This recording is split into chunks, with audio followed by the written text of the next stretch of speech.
డొక్క సీతమ్మ గారు అంటే ఇప్పుడు ఆవిడ ఒక ఇన్స్పిరేషనల్ పర్సన్ కదా.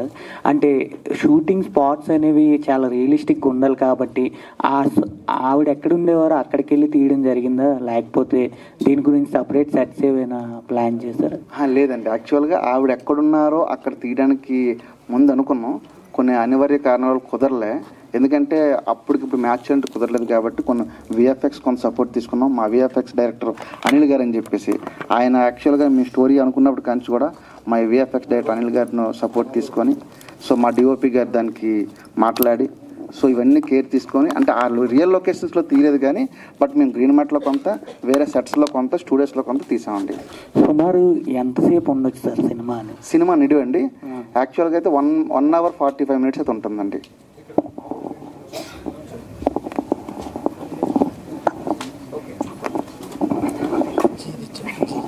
డిఓపి గారు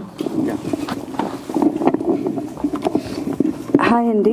సో ఈ జనరేషన్లో ఇప్పటికి తగ్గట్టు మూవీస్ తీయడం అండ్ లైటింగ్ కావచ్చు, విజువల్ కావచ్చు, okay is that not an easy అని చెప్పను కానీ బట్ చేయొచ్చు. బట్ అప్పటిది ఇది 1980s అప్పటి కాలం మూవీ కాబట్టి ఎలాంటి జాగ్రత్తలు తీసుకున్నారు?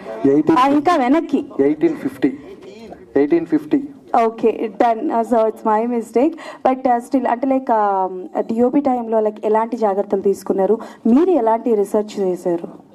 యాక్చువల్లీ నాకు కథ తెలియదు. ముందు డైరెక్టర్ వచ్చేసి ఇలా చేస్తున్నాము డొక్కా సీతమ్మ అంటే ఆ పీరియడ్ చెక్ చేశాను అనమాట.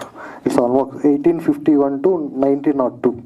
సో ఆ పీరియడ్ ఒకసారి రెఫరెన్స్ చూద్దాం అనేసి చాలా సెర్చ్ చేశాను కానీ బట్ ఏమీ దొరకలేదు. యాక్చువల్గా లక్కీగా ఏంటంటే డొక్కా సీతమ్మ గారి ఒకే ఒక ఫోటోగ్రాఫ్ ఉంది.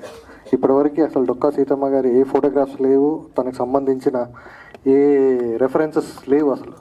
సో అప్పుడు రీసెర్చ్ చేసేసి ఆ టైంలో ఎలా ఉంది ఏంటి అని చెక్ చేసినప్పుడు వేరే రెఫరెన్సెస్ తీసేసుకొని కొంచెం ఆ టైంలో ఏంటి ఎలక్ట్రిసిటీ కూడా లేదనమాట. సో డే టైంలో చేయడానికి ఇబ్బంది ఏం లేదు కానీ నైట్లో ఏం చేద్దాం అనేసి వేరే రెఫరెన్సెస్ తీసేసుకొని ఆ టైంలో ఏం వాడారు ఏంటి, సో ఏంటి లైట్ సోర్స్ ఎక్కడి నుంచి వస్తుంది, నైట్స్ ఎలా యూజ్ చేశారు అనేసి అవి తీసుకొని కొంచెం టఫెస్ట్ జాబే బట్ కొంచెం అంటే డైరెక్టర్ నేను డిస్కస్ చేసేసి కొంచెం అలా వెళ్ళాము.